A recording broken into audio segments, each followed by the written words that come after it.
Every week a prize to boost your bling. Enter quick and win before Louise nicks the thing.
Good afternoon, everybody. Oh my goodness, what's happened to us here now?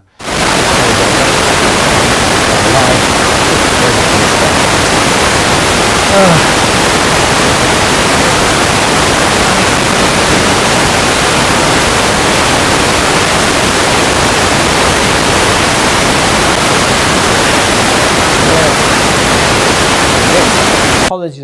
We did a Facebook Live a little bit earlier on. Oh, in fact, into last week. So we haven't reset the cameras, and I forgot to adjust the key on the switcher as well, from Facebook back to YouTube. Hence the reason why I'm a little bit late.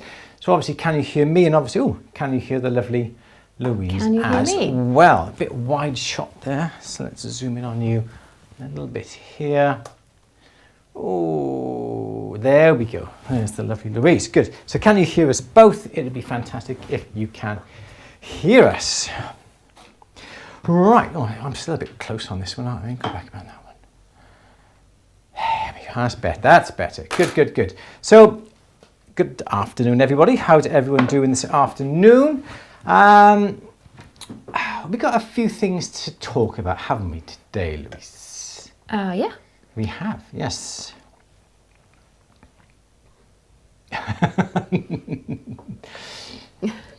Good. The thing is, you may have seen just at the beginning then, you saw this absolutely amazing 30 second little jingle, and I'm going to do it again to show you now. It should be playing, but it's not. Here we go. Andrew's awesome advent calendar's back, stuffed with tools that Santa wishes he had in his sack. Every week a prize to boost your bling. Enter quick and win before Louise nicks the thing.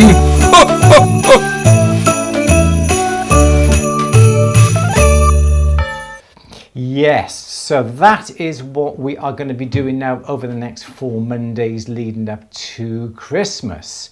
It's Andrew's awesome Advent calendar. Now, remember last year we did... No, I'll let you. You're in charge. You're in charge. Last year we did the what's in Louise's stocking, but this year we thought we'd do something different. It is Andrew's awesome Advent calendar, and no expense has been spent on these props.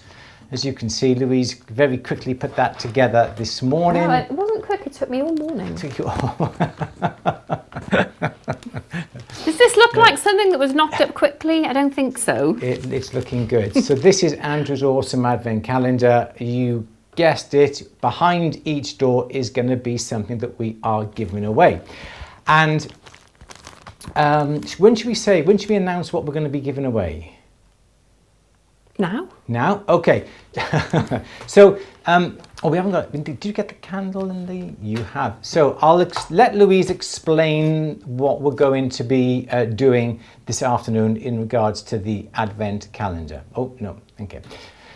So we are going to be obviously answering the questions this afternoon, and there's going to be a question that is going to be, is it the burning question? We're going to have the burning question. It is the burning question. So I don't know what the burning question is going to be yet. I'll know when I see it, and you'll know when we've had the burning question, because you will hear this. Oh, I've got to try not to set fire to myself.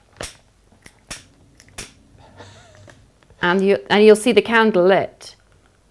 There you go. You'll see the candle light, and as a result of that, that question is going to be our burning question. And all you have to do is answer it, and then put your answer on a simple Google form. So Louise will be putting in the chat a link to the form. All you got to do is answer the burning question, and you'll be entered into a draw to win today's prize. As the weeks go on, the prizes will get better and better and better. And so hopefully by the end of the 4th week, that'll be the week leading up to Christmas, we'll have the most amazing prize to give away. I'm not going to let you know what they are just yet. It's only available to the people who are watching the Q&A live. Well, yes, I'll put the link in the Q&A. Well, I don't know yet, but I will remind you of the burning question on the form. So you'll have to basically answer what was the burning question. If you don't know the answer to the burning question, you have to watch the Q&A to find out the answer, really. Okay. And then you don't have to put it in Andrew's exact words. You can just, as long as it's correct, then you've got a chance to win whatever is behind the door. For, like, say for example, week 1 is the first. So should we have week 1 then? Yeah, shall I open week 1? Should we have so week the first? 1? Yeah, I should be playing a little Christmas jingle over the top of this, shouldn't I? But I don't have one. Okay. Okay, so I'm going to open. Are we ready? Door Can I have number a drum 1. roll, Yeah, please? open up. Door number 1 is, look at the quality of this. It is, hang on, I've got a bad shoulder. It is a yearly membership to At the Bench. It's a 1-year membership to At the Bench. If you're already a member, you can still enter. It just means you'll get a free year. So when you renew, it will be free. Yes. Or if you're not a member, it's a chance to have a year's free membership. Exactly. And we'll be, when will we be judging? Not judging, but picking winners out of the hat. So I get my double confused. This time next week, I suppose. This time next week. Okay, brilliant. So that is what we're and going to be doing. then we will reveal what's behind the second door. Actually, it is a wonderful prize, Amco. I totally agree. So wait now for the burning question. Exactly. I don't know when it's going to come. It'll be sometime this afternoon. It will be sometime in the next hour. You'll hear and I will tell you as well. Don't just listen out for the. But yeah. Good. Good. So it is a great prize. Thank you, David. So I'm going to put the calendars down here now that we know. And look, there's actually a picture of Andrew as well. Look at his miserable little face there in his head. There we are. So that's that. Brilliant. So we just got to wait for the burning question, and then when I've announced the burning question, I'll put the link to the form to enter the competition into the chat. And all you got to do is enter your email address and just very quickly answer the burning question. Simple as. And we'll announce the winner next Monday. Next Monday. Next Monday's Q&A. Good. So yeah. Anything else we need to let anybody know about? I don't think so. Don't think so. No, it's absolutely atrocious weather here today. The rain has not stopped. Apparently we're supposed to be getting, I don't know, 6 foot of rain in the space of a day. Not quite that, but yes, it's going to be extremely wet here today. Good. So shall we have some questions? So basically put some questions in the chat, and if your question happens to be the burning question, no one knows what it is yet. You don't win if you've asked the burning question. I'm just going to make that clear. It just means that's the question that everybody has to try and answer to win. Yeah, sorry. It sounded simple this morning, didn't it? It's quite simple. I'm going to read out the burning question. I'm going to tell you it's the burning question, and then you follow the link to answer the burning question. Brilliant. Okay. Yeah. So, anything else we need to say about anything? I don't think we do, but yeah, Christmas is coming. The end of the year is coming, and this is something that's a nice little way that we can give away some prizes every single week to you guys. Should we have our first question then, please, Louise? I'm just looking for it. Okay.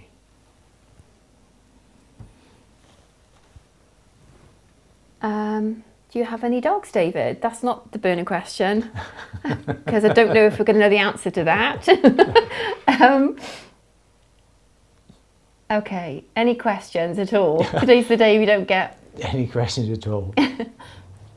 Oh, gremlin, static noise. Oh, no, we're okay. If you do hear any noises, they're putting a new bathroom in. I think it's next door. Not quite sure which part of upstairs next door it is, but you can hear drilling and banging. That is next door. That's nothing to do with us. Okay, Susan HP's got a question. Yes. When making a bezel for a round band, how do you notch the bezel to sit on the band? Okay, there's a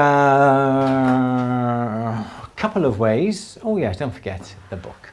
Good. A bezel to sit on top of the band. Some people will, let's have a think. So there's our bezel here, yeah.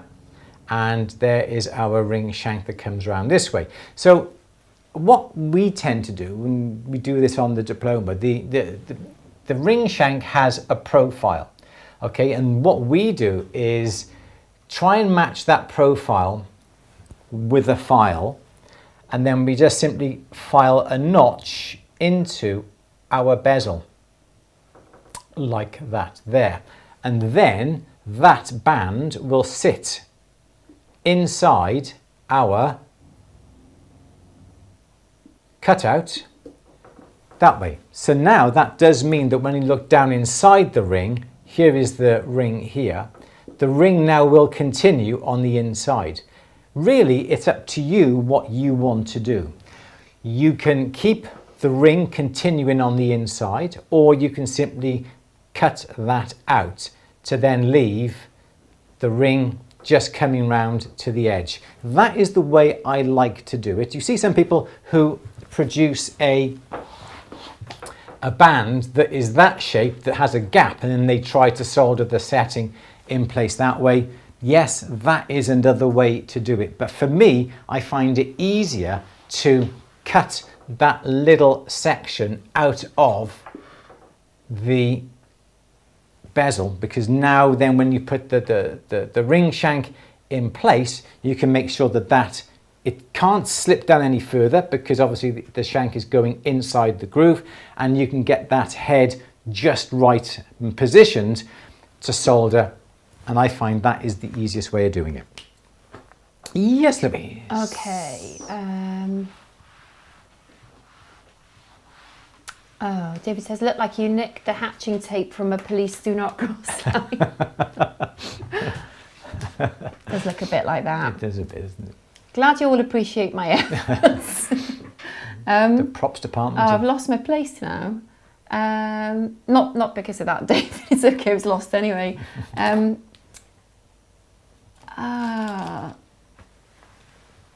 a question. Okay, starting. Oh, here we go.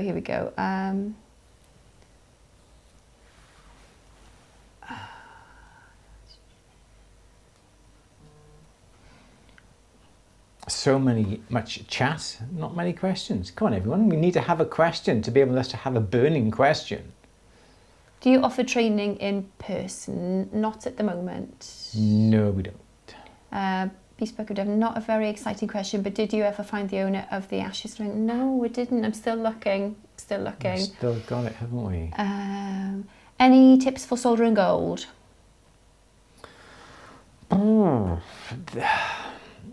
There's no real difference to soldering gold as opposed to soldering silver. The best thing about gold, it does not oxidize like silver does, although a rose gold would, because the rose gold has some copper in it.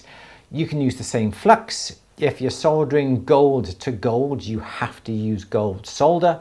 If you're soldering gold to silver, you can use either silver solder or gold solder. It really doesn't matter.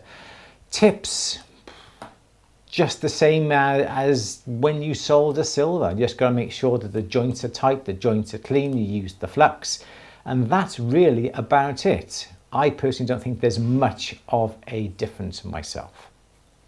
It's a quick answer, that. Okay, where did you get your sparkly top? M&S, I think. Good old M&S last year. Do you make adjustable rings? Are they selling? What's the best method? I would say the best method would be just a simple crossover ring or a torque ring. I think the other type, which have got like a little bit of a channel for part of a prong to fit in, is probably a little bit more complex. So if I was going to make them, I think I would make them in like an open torque style. Yeah. And I don't know if they're selling because I don't make them, but I've thought about it because I think they're going to be great for gifts, aren't they? Yes, if not sure on the finger size, yes. So anything with when the metal comes around, anything say with like a crossover, and that could be a setting here, that could be setting there. Anything that when you look down on the top, the settings sort of cross over this way. One could be a leaf, one could be an acorn. Anything that's crossing over that's not joined, well then, isn't that rain? It can be opened and closed. Yeah, as Louise said, that is the best type of adjustable rings to make. You can design it around that sort of style, I think. Absolutely, yeah. Yeah. Star has got a question about perfectionism. I really struggle with it. For instance, I could have a meltdown if something is, say, 1 mil out. My partner often says, you can't even tell. Yeah, I think it depends where your line is, doesn't it? Yeah, you could be 1 mil out over a distance of like 2 or 3 millimeters. That's quite a bit. But 1 mil out over a distance of like 150, 200 mil, it's neither here nor there. So I think the error is magnified if the distance is smaller, isn't it? I think it depends on your style as well. It's like a lot of my jewellery is deliberately asymmetric and deliberately irregular, maybe like irregular textured, but then if it's not irregular enough, it looks wrong. So it's the same kind of thing. I've got then the problem that if I haven't done it wrong enough, it doesn't look right. Does that make sense? Yes, it has to look deliberately off, doesn't it? Yeah, it depends. It depends what your style is as well, I think, if you can kind of get away with a mil or two. Yeah. Yeah. Because, if you're not happy with it, I think, and you can afford to redo it, you've got the time and the resources to redo it, I'd probably just redo it or adjust it. Yeah, absolutely. Because we're marking the diploma students at the moment, and yeah, I'm quite a stickler for accuracy, for corners that are perfect, angles that are perfect, lines that are straight, and the measurements have to be really, really accurate. And so, yeah, if you can get that going at an early stage of your career, then that will carry on. But yeah, don't beat yourself up about it, is it, really? Can't beat yourself up about it. If it looks right and it's a fraction out, I wouldn't worry. And I think the things that we notice as professionals and as jewellers are things that your client's almost certainly not going to notice. Yeah. But then it's how you feel about it and how you feel about selling it, knowing that if you think it could be better, yeah. And again, this is the problem about making things that are very symmetrical, as Louise said, or circular or exactly squares. Say, for instance, you make a circle, or you cut a circle, or you make a circle, so the inside is a circle or the outside is a circle. If it's slightly out, your eye will know that is out because your eye knows what a circle should be. If it's an exact square, and it is supposed to be an exact square, say you were making an exact cube. Someone's asked me to make a cube studs. They're one of the hardest things to make, is an exact cube. You may think, just get some square section wire, cut it off, and it's done. No, because if this is slightly off, and it could be a fraction off, this won't look right. So you file this one down, and then it just all goes to pot. Your eye knows. So if you can make things that are not exactly symmetrical, you're going to be better off than trying to make things perfectly round, circular, and so forth. And also, I was told that, and I say this every time about perfection, Indian rug makers, they are brilliant, they are superb, but they will always introduce a knot into the rugs, because in their religion, the only person who can make something perfect is their God.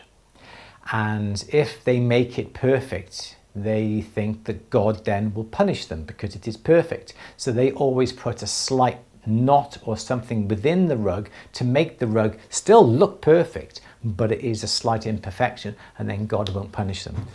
That's what I've said. But it's come around to bite me on the bum, because when one of our goldsmiths used to come and show me a job and it wasn't quite right, he said, I don't want God to punish him, I don't want to make it too perfect. But there you go, that's life.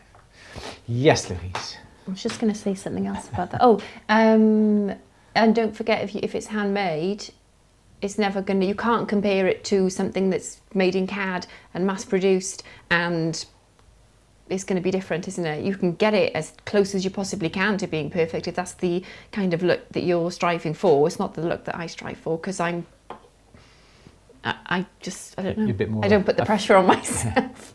But yeah, my style is different for lots of reasons. But if, yeah, you're not gonna, or you're going to be really hard pushed to achieve the level of precision that you can with CAD. Yeah. Easily. The automation would do. Yeah, because it's just, yeah, that much more difficult. So bear that in mind as well, and don't be hard on yourself. Yeah. Exactly. Exactly. It's handmade. Exactly. Yeah, exactly. But that isn't an excuse to be sloppy, but as long as you can make it within your limitations. Oh, lights come off behind you. Yes, it'll be fine. Yes. Good. Okay. Fiona is saying, I'm making shapes on some metal and I'm going to polish, then create a picture. I don't want to engrave, but create a dusky outline. I've got some pink corundum burrs, but is there another way? Oh, can you read that again? I'm making shapes on some metal and I'm going to polish, then create a picture. I don't want to engrave, but create a dusky outline. I've got some pink corundum burrs, but is there another way? Can you etch it? I'm just thinking, are they squares or shapes on their own, or are they within? So is it like a square or a piece of metal, or is it a large piece of metal with those sort of shapes within the metal? If it's this, you could just, I suppose, emery paper it, can't you? Emery paper to get a nice even texture. Something like this. I suppose what you could do is mask off the areas that you want to be shiny and just leave the areas that you want matte, and then get perhaps a fibre wheel, an Eve fibre wheel. We sell them in the shop like that, which is like a scourer that will spin, and that will give you a lovely matte finish. The masking tape will protect the surround. You can take the masking tape off, and then you're left with those areas. Yeah, or as Louis says, you could etch it if you had some solution to etch it. But something like a fibre wheel, because you've used a fibre wheel quite often, haven't you, on your stuff? So a fibre wheel would be just as good to do something like that. And it's not too, if you try to use emery paper may take the edges off. If you use those texture wheels, it may be too aggressive and it may mark the rest of the paper. But something soft like a fibre wheel will put a nice texture on it. Yeah, absolutely. Yes, Lou. Okay, it's a more intricate picture.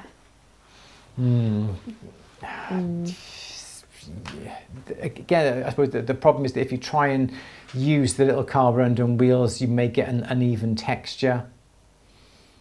Don't know, but masking it off would be a great idea if you could, or try and simplify the design to enable it to do. Yeah, have to have a look. Send us a picture, we'll have a look. I'll have a look. Okay, if you have a silver leaf over the front of a setting, can you set the cabochon from the back, and how do you set it? Yes, you can. You could set it, depending if it was, it's going to be very difficult, I think, if it's going to be a ring, but you could set it if it was a pendant, because you could have your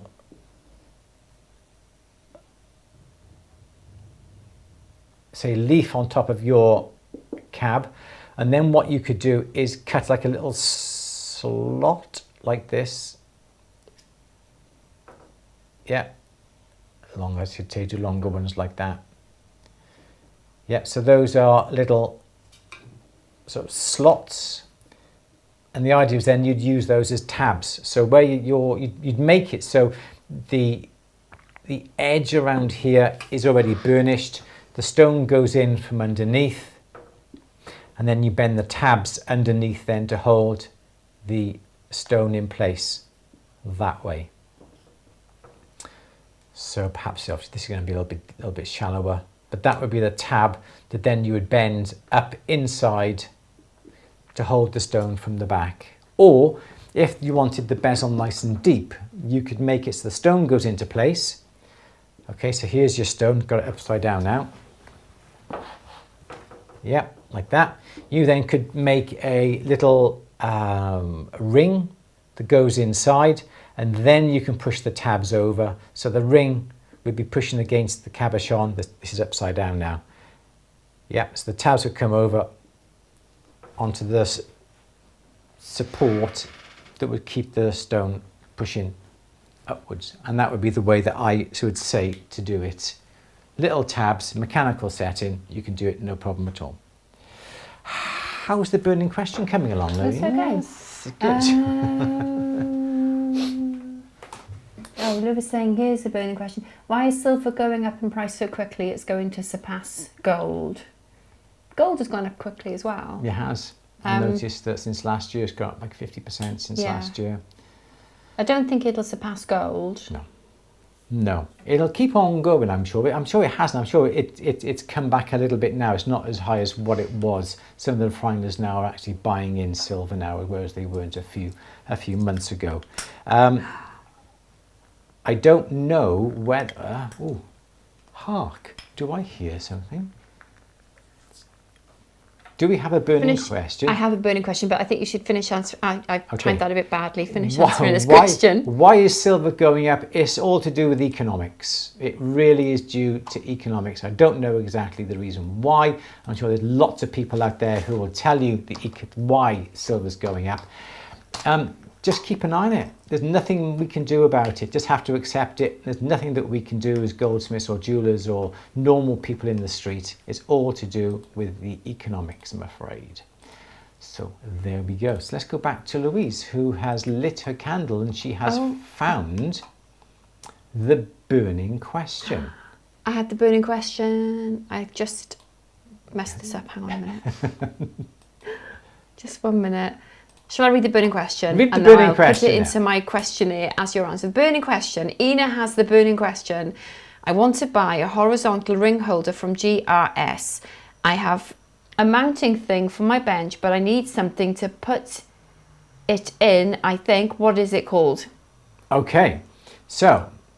What is it called, Andrew? I guess and everybody else. I guess you're looking for the Benchmate system. It could be I think there's 2 different versions. There's the Benchmate and there's the Encore. You had it the other day. We've got one I will show you now. If I can just move that out the way. And I can get sorry about this, everybody, but I didn't anticipate this. Here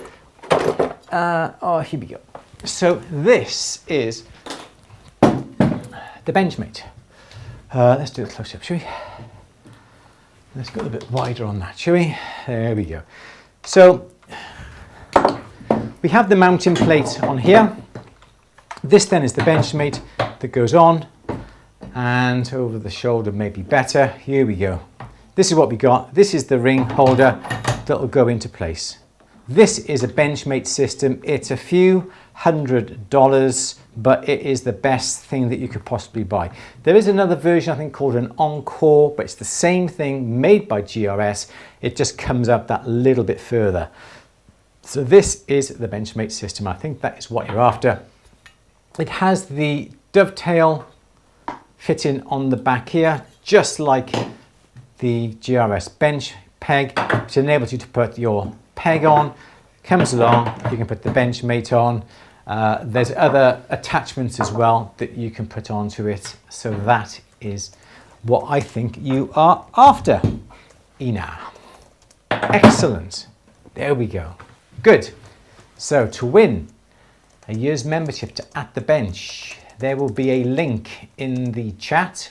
I think we should also put it in the description once this film has been live, and just have to click on it, put in the answer to today's burning question, put your name, your email address, and this time next week we could be picking your name out of the hat to win a year's membership to At The Bench. Way, well done, Louise. Okay, good. So I've just put the link to the questionnaire for the burning question, to answer the burning question, in the chat. So, yeah. Good. We can Great. keep the candle going. Mind yourself with that candle. I think I'll blow it out for safety. Oh, okay. Don't want to set fire to the advent calendar. Oh no, heaven forbid. Good. Okay. Well, that's the burning question done. So, it's a good one. It is very good. Okay. Sorry, I've missed mine. That's okay. Okay. Well, this is a good question as well, actually. No, we've had the burning question now, haven't we? Is there a way to test... Oh, hang on. No, let's go back. Oh, sorry, I've missed the... Okay. What do you think about Lion Punch Forge's mini saw frame? We haven't got it, so we don't know. Sorry. It's a sweet answer, wasn't it? It's a short, sweet answer, that one. Yeah, can't really comment. For adjustable rings, what gauge wire or sheet would you use? Oh dear, it has to be. We should have a chart. For the number of times we get asked what gauge. You don't want anything too thin. Too thin is going to simply bend out of shape. I think you'd have to have a piece of wire that is going to be a little bit thicker than if it was a fixed ring. If it was joined, you could get away with a thickness, a gauge that was slightly thinner, okay, because it's joined. But as soon as you start to separate it, then there's nothing to hold that ring together to give it strength. So I would say then you're going to have something a little bit thicker than what you normally would do is if you made a solid ring. For instance, 2 by 1.5 D section. I would say something like that, that is not going to go out of shape when you just cross it over or when somebody bends it. And when it needs to be bent, it's got to hold its shape into that position. So don't want anything too thin. Flat section, again, 2 by 1 minimum. But definitely if you have D section, 2 mil by 1.5 is going to be substantial enough or slightly thicker to be able to give it that shape. Yes, Louise. Caitlin is saying I have solder that was from an old jeweller's bench. It was marked as 14 carat easy, yet would not flow on a 10 carat bezel despite my best cleaning efforts. Is the difference in carat the problem? Oh, I would not have thought so, because even though different carat metals will have slightly different melting points, I don't think it's going to be different enough to make that solder not melt. Without knowing anything about it, I really could not tell you the exact reason. Perhaps it wasn't fluxed enough. What you could do is get a little bit of solder. Oh, your mic's gone off. Oh.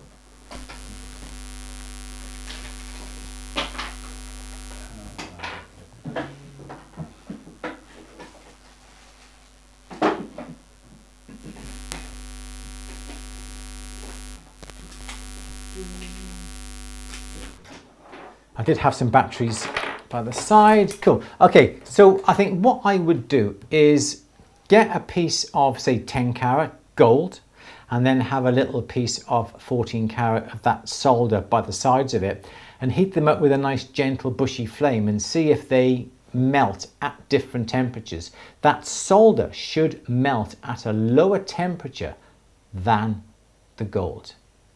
If they don't, well, then there's something wrong, and perhaps I would not use that 14 carat solder at all if there is no difference, because you don't want to ruin your work. That's the only thing that I can suggest, I'm afraid. Yes. Okay.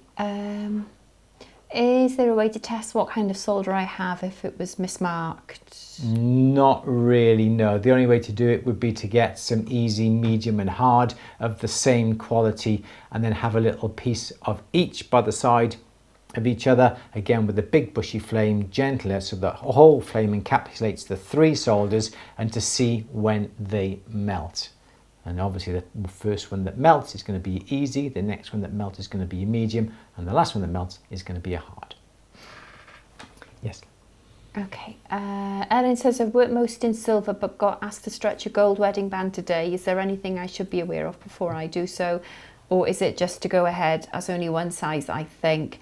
I think somebody else asked about resizing rings as well, but I can't find the question now. Okay. Silver versus, gold. Okay. Yeah. So, excuse me. There's not an awful lot of difference. In fact, I would say there is no difference in between stretching gold, stretching silver. Perhaps silver will stretch a little bit easier than 9 carat gold, but 18 and 22 will stretch quite nicely. It depends on how you're going to stretch it. If you're going to stretch it by putting it upon a mandrel and hammering it down, okay, so that would be one way of stretching it. The other way would be to hammer the back of the shank to increase the size. Or you may have an upright wedding ring stretcher that you put it on and you pull the handle and it stretches that way. So whichever way you do, I wouldn't worry too much. What I would make sure is that that metal, even though you're only going up a size, is annealed if possible. It's the softer the metal, the easier it is going to stretch. If you are going to hammer it across the back of the ring shank, make sure that you don't hammer directly upon a solder joint that might be in the back of the shank, because that will put stress upon that and that crack may split. So that would be my advice, is try and anneal it if you can. If you want to find out if there is a solder joint in the back of the shank, just warm the back of the ring slightly until it starts to discolor. Then you'll see a slight mark, a faint line where the solder is, if there is a piece or it's been soldered, but try and steer clear if you are hammering it of that joint, otherwise it will likely to crack. Yes, Louise. Okay, Barbara says, did you do a YouTube on tube setting? No, we've done YouTube on flush settings. I think we may have done a YouTube film on using the bezel closing punches. I'm not quite sure, but definitely upon At the Bench, yes, we've done plenty of tube setting films on there, but I don't think we've done a specific one on YouTube. But just go back on YouTube and have a look, yes. Oh, and talking of giveaways, we're also giving away our Mathieu Cheminet's chain making book. So if you haven't entered that, go back onto YouTube once you finish watching this and look for, is this the best book on chain making? Watch the film, listen to what I tell you, and then you need to, again, the same sort of thing, click the link, enter the competition, and you could be in with a chance of winning Mathieu Cheminet's big, thick book on chain making as well. Okay. Good. Yuta wants to know, how often do I have to anneal and put in pickle if I want to get a white surface on a silver pendant? So you need to heat up and quench. A lot of the times when you do something like reticulation, you need to get a nice white layer upon the silver, which is fine silver, and then underneath is going to be a sterling silver. It's roughly about 8 times, isn't it, Lou? About 8 times minimum, 5 times, 8 times, just to get that that whiteness upon the metal. Don't do it once or twice. Keep doing it. But it will rub off over time. Yes. Okay, Jason says, with 9 carat gold that has turned pink from soldering, can you use an acid to remove this, like hydrogen peroxide and vinegar? Oh gosh, I've never used hydrogen peroxide. What I'd be inclined to do would be to replace your safety pickle, because there may be some traces of copper in it. Make sure it is fresh pickle, make sure it's warm, and then get your piece, warm it up slightly and put it into the pickle and that should be enough. I've never used hydrogen peroxide and vinegar, and to be honest, I wouldn't really want to risk it. But fresh pickle would be the best way to go with that. Yeah. Okay. Let's have a look. Margaret is saying, I've seen jewellery where a silver animal has been put onto a slice of a stone, for example, agate. How would you do this? Good questions all today. Usually they're put on with rivets. On the back of the piece, you would, say for instance, you had what we always find in this country is like an oval onyx, okay?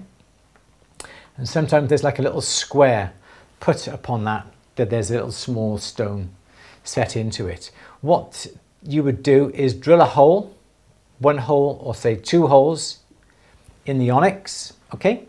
Then you would then put two pins on the back of your piece that you want mounted onto your stone. Make sure these holes or these pins align with the holes. You would put this with the pins in to where the holes are, and sometimes they just simply just bend them over underneath like that, or you could rivet it so it's a nice little bit of a mushroom underneath. You'd rivet these pins to hold it in place, but quite often riveting is the way to go. Sometimes people will put on a tube. Yeah, okay, so here's the piece here. They will put that into the hole, and then what they would do is flare out the tube by putting something into here and just pushing out the walls a little bit. So that would be another way to do it. But that's a rivet, and they're all rivets, and that would be the way to fasten something onto a piece of onyx or agate or whatever it is you have. Yes. Okay. Good. Anil, sorry Anil, I missed your question. Is there anything to really look out for when resizing gold versus 925 silver rings? No, I think we've covered that when they wanted to size them, wasn't it? Up one size. So there's nothing different. You have to still make sure about the solder joint going through the ring shank. Make sure that the shoulders are not hollow, because again, you got to make sure things aren't going to collapse when you hammer them, or whether you use a ring stretcher. You can't use an upright wedding ring stretcher with anything with stones in, because it's going to pull apart where the metal is the weakest and the stones are going to drop out. So it's pretty much the same silver as it is gold. There's lots of things to look out for.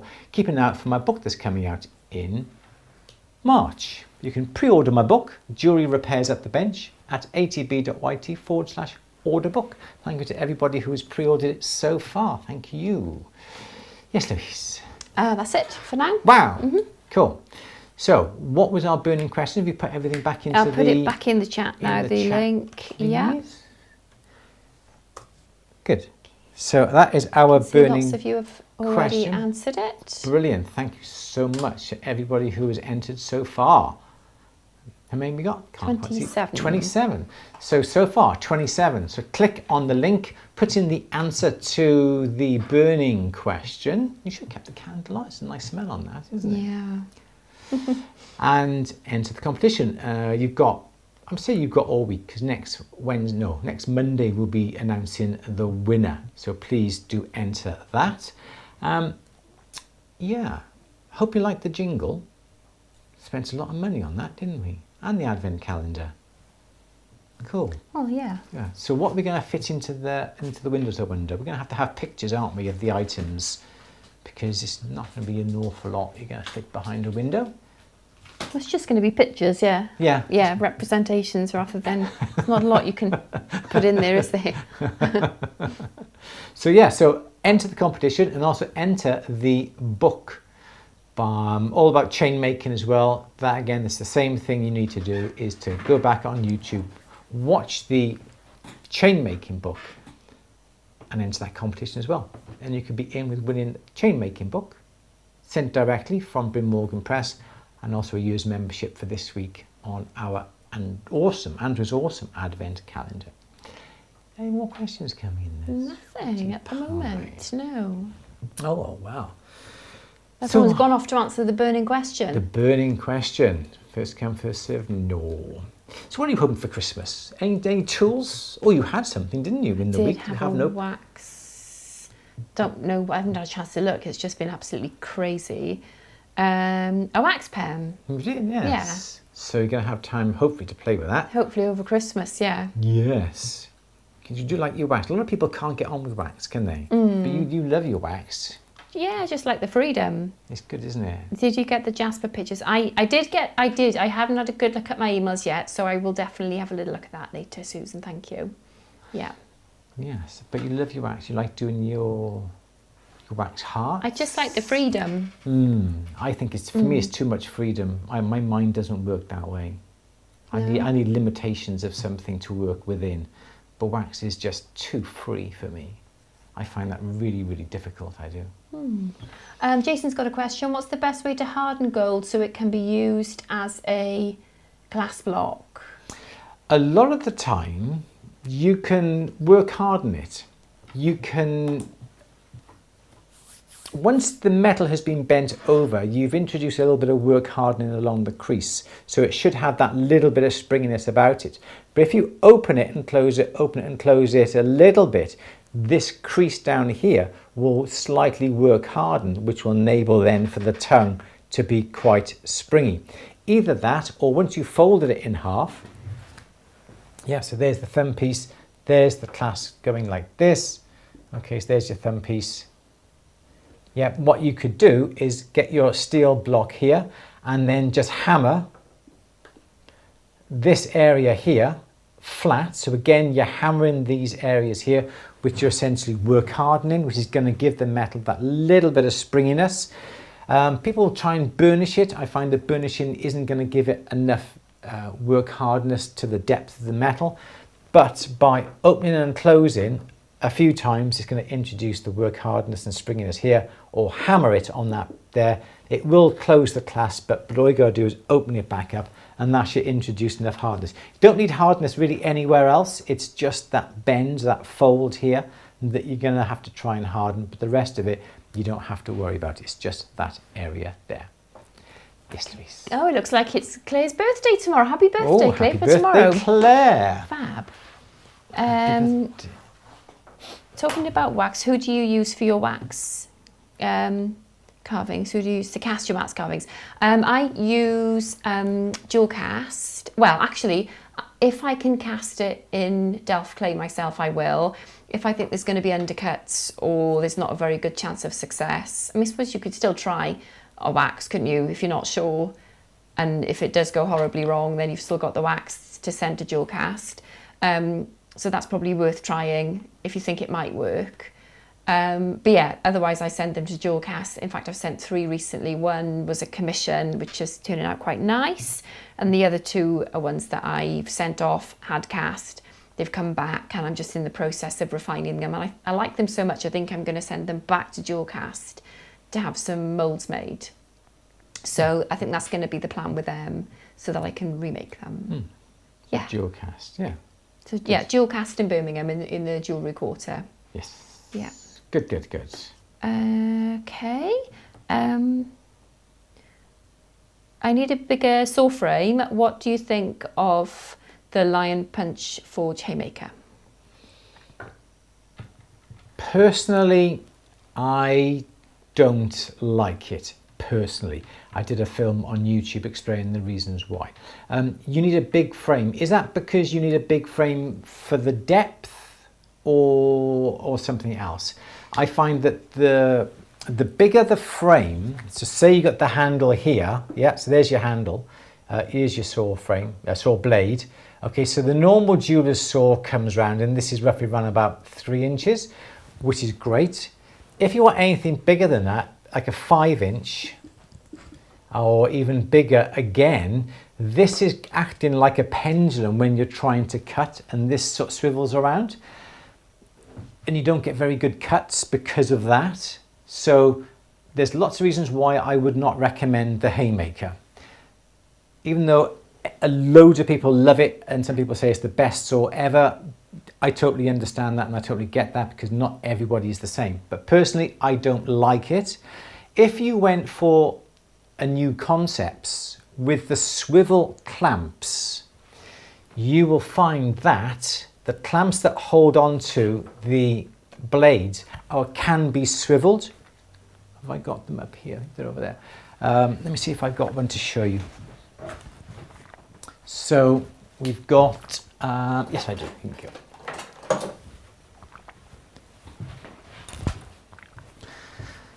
So this is what I'm talking about. We've got the clamps here, top and bottom, that swivel, and the idea is so the blade teeth are, where are they to? They're right there somewhere. That's the moment, they're on the inside. So the clamps with these, you see, can turn. There, can they turn that on me? I don't know where my blade is now.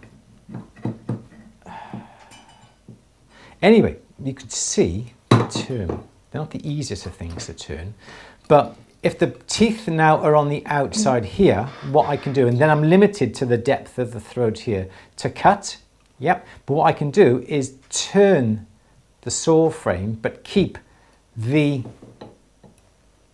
blade facing forwards. There we go.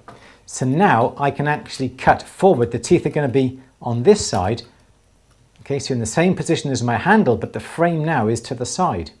So now I can cut without the frame getting in the way. And it's still only a 3-inch deep frame. So looking at this way, if the blade is, and the blade is pointing this way, okay, so now my blade is this, okay, is this side, I can cut forward, but only to 3 inches. But I can move these. He says it's easier said than done. There we go. Move that and move that. And they will move in 45-degree increments. And now the blade is here. Okay, the teeth is this side, so I can cut this way as deep as I want because the edge of the saw frame is over this side and it's not getting in the way. So personally, I would buy one of these, which is the New Concepts 3-inch saw with the swivel clamps, as opposed to the New Concepts saw, personally. Yes, Lou. Okay. Kenneth is saying, is it possible to remove a very small amount of lead solder from silver coin? The lead does not seem to have penetrated the surface of the coin. The only way to be able to remove it is going to be able to file it away. I suppose you could get sort of that steel sort of wicking material that electronics people use to soak up the excess solder, but there'll always be a deposit upon the surface. But as soon as you start to heat up that lead solder, it's going to penetrate the silver. So the only way to take it off is to physically file it off. But now you've contaminated your lovely files that you use on your silver. So try and use an old file. I keep all my old files in a drawer, so I've always got some files that I can use when I don't want to use it upon my silver. So something like that, an old file, file it off, buff in sandpaper, emery paper, throw it away afterwards because you've got traces of lead on it. So you should never have lead on your tools or on your emery paper that you're going to be using. Just simply throw that away. That would be the only way I think you're going to get it off. Yes. And wear a mask as well. And definitely wear a mask. Yeah. Yes. You don't want lead going around. Protection and a mask. Yeah. Yes, yes, yes, yes. I think we're out of time. Coming up to 5 o'clock. Excellent. So the burning question, please enter the competition because you could win a year's membership to At The Bench. And as Louise said, if you already have a membership, it'll be extended by a year. And if you don't have it, it's an amazing membership. More prizes will be coming next week and for the following 3 weeks, and they're going to be getting better and better and better. You'll have to wait and find out what they are next week, and fingers crossed you'll be winning a little prize from us next week as well, and the week after. So the link has been put into the chat. We will also put that link into the description of this film. So click on it, put your name, put your address, and put your answer to the burning question. Show us that lovely advent calendar again, because we don't want this craftsmanship to go away, do we? Here we go. Excellent. So that is. Can tuck it in there. There we go. You mocked it, but it is very effective. It works Very good. So that is Andrew's awesome advent calendar. No expense spared, is it? Look at that. Brilliant. Did you have an advent calendar this week? I know Louise and I had an advent calendar, did we? What was your advent calendar today? Oh, I had smellies in mine. You had smellies. Yeah, soap and things like that. Excellent. and I had I had a gin one. You've got a gin so I'm one, looking forward to my gin every night between now and Christmas Eve. All different types of gin from all over. It's going to be very good. Excellent. So should we leave it there, Louise? It's 5 o'clock. Yeah, okay. Excellent. So everyone, enjoy the rest of your week. Thank you for joining us on today's Q&A. We will see you next Monday. Again, keep the usual thing. Keep an eye out on social media for all the things that we're doing. We're going to be putting up that lovely, fantastic jingle as well over the next few days, just to remind you to enter the competition if you haven't done so already. And we will see you next Monday for our next Q&A. Anything else you want to say, Louise? No, just, please enter the competition. The link's in the chat. Excellent. Okay, everyone, take care. Say goodbye, Louise. Bye. We'll see you all.